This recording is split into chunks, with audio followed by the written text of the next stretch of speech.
Indo-British Advanced Pain Clinic, Noppimayam Surgery Duram. For appointments 9155515563. Hi hello నమస్తే, welcome back to iDream media. ఈరోజు మనతో ఉన్నారు high court advocate and immigration consultant అయిన మన favourite lawyer అయిన పృథ్వీ గారు. ముఖ్యంగా సార్తో ఈరోజు H1B గురించి మాట్లాడదాం. నమస్తే సార్. పృథ్వీ గారు, మీరు వచ్చారంటే మన ఆడియన్స్ అందరూ H1B గురించి అప్డేట్స్ ఏంటి, ట్రంప్ వచ్చాడు అప్డేట్స్ ఏంటి అని అడుగుతూనే ఉంటారు. కామెంట్ సెక్షన్లో వేల కొద్ది కామెంట్స్. ఇప్పుడు ప్రస్తుతం అడుగుతున్న కామెంట్స్ ఏంటి అంటే, పృథ్వీ గారిని అడగండి, అసలు ఎంతమంది H1B మీద వెళ్తూ ఉంటారు, వెళ్ళిన వాళ్ళు ఎంతమందికి H1B వీసా అప్రూవల్ అవుతుంది, తర్వాత గ్రీన్ కార్డ్ ప్రొసీజర్ ఏంటి, దీని ఓవరాల్ విషయం మీద మాకు ఒక క్లారిటీ ఇస్తారని అడుగుతున్నారు. మీరేం చెప్తారు? విరాట్, ఇక్కడ మనకి ఇమిగ్రెంట్స్ అండ్ మైగ్రెంట్స్, ఇమిగ్రెంట్స్లో ఇమిగ్రేషన్ పాలసీ అంతా కూడా అక్కడ ఇమిగ్రేషన్ అండ్ నేషనల్ యాక్ట్ కింద వాళ్ళు అక్కడ మనకి నిర్దేశిస్తారు ఎట్లాగా వీళ్ళని తీసుకుంటారని. వీళ్ళు ఎల్పిఏ అంటారు, అంటే ఇప్పుడు గ్రీన్ కార్డ్ హోల్డర్స్.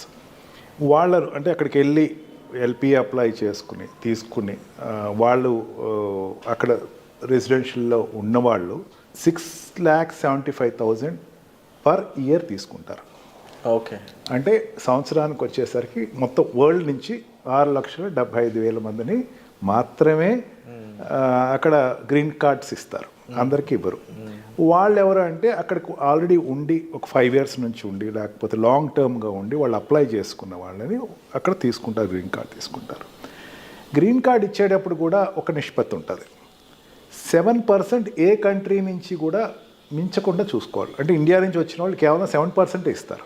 ఓకే, అందుకని ఇండియా నుంచి వచ్చిన వాళ్ళకి 80% అట్లా రిజర్వేషన్స్ ఏమి ఉండవు, అక్కడ 7% తీసుకుంటారు. అండ్ ఈ ఎల్పిఏలో వచ్చిన వాళ్ళు, ఈ గ్రీన్ కార్డ్ హోల్డర్స్ మళ్ళీ ఫెసిలిటీ ఇస్తారు. వాళ్ళు పర్మనెంట్ వీసా వాటిగా సిటిజన్షిప్ కోసం they can apply for it. వాళ్ళు ఒక 5 years తర్వాత సిటిజన్షిప్ వాళ్ళు. వీళ్ళకి సిటిజన్స్కి పెద్దంత డిఫరెన్స్ ఏమి ఉండదు, గ్రీన్ కార్డ్ హోల్డర్స్కిను సిటిజన్స్కి. గ్రీన్ కార్డ్ హోల్డర్ ఏ జాబ్ అయినా చేయొచ్చు, ఎక్సెప్ట్ మిలిటరీలో, ఆర్మీలో ఉండేటువంటి సర్టన్ జాబ్స్ తప్ప ఏ జాబ్ అయినా వాళ్ళు చేయొచ్చు. అంటే కంట్రీకి సెక్యూరిటీకి సంబంధించిన జాబ్స్ తప్ప మిగతా జాబ్స్ ఏదైనా చేయొచ్చు. వాళ్ళు సిటిజన్షిప్ ఎక్వైర్ చేసుకున్న తర్వాత సుపీరియర్ ర్యాంక్స్ తప్ప, ఆర్మీలో ఉండేటువంటి, మిలిటరీలో ఉండేటువంటి సుపీరియర్ ర్యాంక్స్ తప్ప మిగతా అన్ని జాబ్స్లో వాళ్ళు ఎలిజిబుల్ అవుతారు. వీళ్ళు కూడా నాన్ ఇమిగ్రెంట్స్ని తెచ్చుకోవచ్చు. ఆ ఫెసిలిటీ కూడా ఉంటుంది బయట నుంచి. వాళ్ళెవరు? ఈ ఇమిగ్రెంట్స్ వాళ్ళ పిల్లలు 21 years లోపల పిల్లలు ఇంకో దేశస్తుని తెచ్చుకోవచ్చు. వీళ్ళు వాళ్ళ యొక్క స్పౌస్ని తెచ్చుకోవచ్చు. అంటే వైఫ్ అయితే హస్బెండ్ని, హస్బెండ్ అయితే వైఫ్ని తెచ్చుకోవచ్చు. ఎల్పిఏ వాళ్ళు. నేను అంటే అక్కడ ఉండేటువంటి బర్త్ సిటిజన్ కాదు నేను అంటే, లేకపోతే అక్కడ ఉండేటువంటి అమెరికన్ గురించి చెప్పట్లేదు, ఇండియాకి వెళ్ళి నుంచి అక్కడికి వెళ్ళి గ్రీన్ కార్డ్ తెచ్చుకున్న వాళ్ళ గురించి చెప్తున్నాను. అండ్ ఆల్సో వాళ్ళ పేరెంట్స్ని తెచ్చుకోవచ్చు. వీళ్ళను కూడా కేవలం ఈ రకంగా తెచ్చుకునే వాళ్ళు కూడా ఒక నిష్పత్తి ఉంది. కేవలం వాళ్ళు 4,80,000 మాత్రమే తెచ్చుకునే అవకాశం ఉంటుంది. 4,26,000, 4,30,000 దానికి ఒక లెక్క ఉంటుంది. దాన్ని మల్టిప్లై చేస్తూ ఉంటారు ఎప్పటికప్పుడు.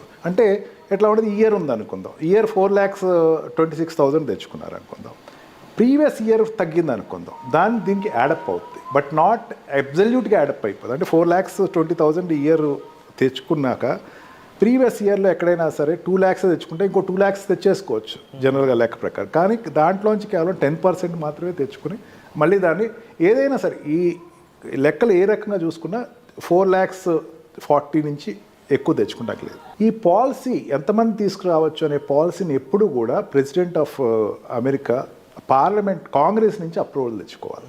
అంత ఈజీగా దీన్ని పెంచడం కానీ తగ్గించడం కానీ జరుగుతుంది. అండ్ సెకండ్ కేడర్, వీళ్ళు అక్కడ ఉండేటువంటి ఎల్పిఆర్ అంటే అక్కడ ఉండేటువంటి పర్మనెంట్ రెసిడెంట్ వాటి కూడా గ్రీన్ కార్డ్ హోల్డరు బ్రదర్స్, సిస్టర్స్ని తెచ్చుకోవచ్చు. ఓకే, వాళ్ళని తెచ్చుకోవటానికి కూడా వాళ్ళకి పాసిబిలిటీ ఉంటుంది. అంతేకాకుండా వాళ్ళ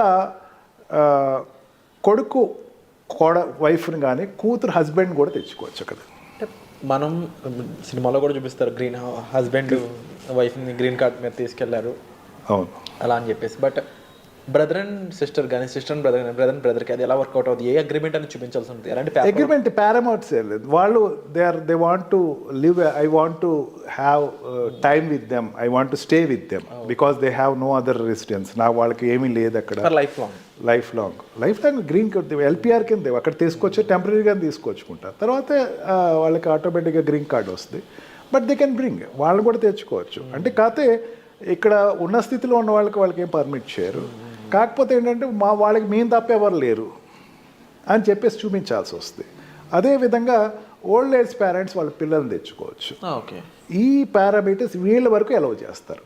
వీళ్ళ వరకు ఈవెన్ అక్కడ ఉండేటువంటి సిటిజనే కాదు, ఈవెన్ గ్రీన్ కార్డ్ హోల్డర్ కూడా వాళ్ళు తెచ్చుకోవచ్చు. ఈ రకంగా తీసుకొచ్చే వాళ్ళకి కేవలం 4,40,000 4,26,000 వరకు మాత్రమే తెచ్చుకోవడానికి అవకాశం ఉంటుంది. And also 7% ratio. 7% అనేది యూనివర్సలిక్ రేషియో. అందుకే అక్కడ గ్రీన్ కార్డ్కి వెళ్ళేటప్పుడు లాట్ సిస్టమ్ తీస్తారు. 7% అన్నప్పుడు ఏమవుతుంది, ఈ 6 lakh ఫర్ ఎగ్జాంపుల్ గ్రీన్ కార్డులోకి అప్లై చేసిన వాళ్ళు ఉందాం, 6,75,000 తెచ్చుకోవాలనుకుందాం అండి. 6,07,000 తెచ్చుకునేటప్పుడు ఏముంది అంటే అక్కడ ఉండేటువంటి పర్మనెంట్ రెసిడెంట్కి అప్లై చేసుకునేవాళ్ళు, ఈ జాబ్ రీచ్ వెళ్ళిన వాళ్ళు, H1B వీసా మీద వెళ్ళిన వాళ్ళు, లేకపోతే L1 వీసా మీద వెళ్ళిన వాళ్ళు అక్కడ ఉండిపోయి వాళ్ళు వీసాలు అప్లై చేసేటప్పుడు గ్రీన్ కార్డ్ 5 years తర్వాత అప్లై చేస్తారు. వాళ్ళు అక్కడ పర్మనెంట్గా 5 years కంటిన్యూగా ఉన్న వాళ్ళు అప్లై చేస్తారు. ఈ అప్లై చేసిన వాళ్ళకి లాట్ సిస్టమ్ పెడతారు. లాట్ సిస్టమ్ అంటే 6 lakhs అనేసరికి దగ్గర ఒక 20 to 30 lakhs అప్లై చేస్తారు అన్ని కంట్రీస్ కలిపి.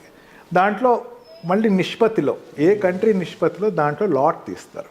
లాట్ తీసి ఆ 7% ఆఫ్ ఏ కంట్రీ మాత్రమే అక్కడ ఇస్తారు. ఇప్పుడున్న ట్రంప్ స్టూడెంట్స్కి చాలా వెల్కమింగ్ పాలసీసే చెప్పాడు. ట్రంప్ మిగతా వాళ్ళకి కొంచెం వ్యతిరేకంగా ఉన్నా సరే స్టూడెంట్స్కి మాత్రం మీరు రండి, పర్లేదు ఇక్కడికి వచ్చి చదువుకోండి. ఎందుకంటే స్టూడెంట్స్ వల్ల ఆ కంట్రీకి డబ్బు వస్తుంది, అక్కడ ఇన్స్టిట్యూట్స్ పెరుగుతాయి, ట్యాక్స్లు ఎక్కువ, ఇన్సూరెన్స్లు కడతారు, ట్యాక్స్లు కడతారు, ఇన్కమ్ సోర్సెస్. కాబట్టి స్టూడెంట్స్ వరకు వచ్చేసరికి మాత్రం ద మూమెంట్ వాళ్ళు అక్కడ ఎడ్యుకేషన్ అయిపోయిన వెంటనే they have to move out of the country if at all they have no job in US. Job సంపాదించుకోలేకపోతే definitely they have to move off. అక్కడ మళ్ళీ అందుకని అక్కడ ఇంటర్వ్యూస్ అటెండ్ అవుతారు. క్యాంపస్ సెలెక్షన్ అనేది ఇండియాలో పెద్దంత ఇంపార్టెంట్ కాదు, కానీ అక్కడ క్యాంపస్ సెలెక్షన్ అనేది చాలా ఇంపార్టెంట్. లేకపోతే వాడు మళ్ళీ ఇండియా వచ్చేసి ఇక్కడి నుంచి అప్లై చేసుకుంటాడు. ఇక్కడికి వచ్చేసేసి ఇక్కడి నుంచి మళ్ళీ వాళ్ళకి రూట్స్ తెలుస్తాయి. అంటే ఎక్కడెక్కడ పాకెట్స్ ఉన్నాయి, ఎక్కడెక్కడ నా జాబ్ ప్లేస్మెంట్స్ ఉన్నాయి అనేది వాళ్ళు ఎప్పుడు వెరిఫై చేసుకుంటూ ఉంటారు. ఇక్కడ ఇండియాకి వచ్చి వాళ్ళు అప్లై చేసుకుని H1B వీసా మీద వాళ్ళు ఎక్కడ వెళ్ళటం జరుగుతుంది. ఈ రకంగా it's a not open door. అందరికీ వచ్చేసేసేయండి, ఎంతమంది పడితే ఎంతమంది లక్షలు వచ్చేసేసేయండి అని చెప్పడానికి ఏం లేదు. There is a certain particular number which is in entry and exit from the country.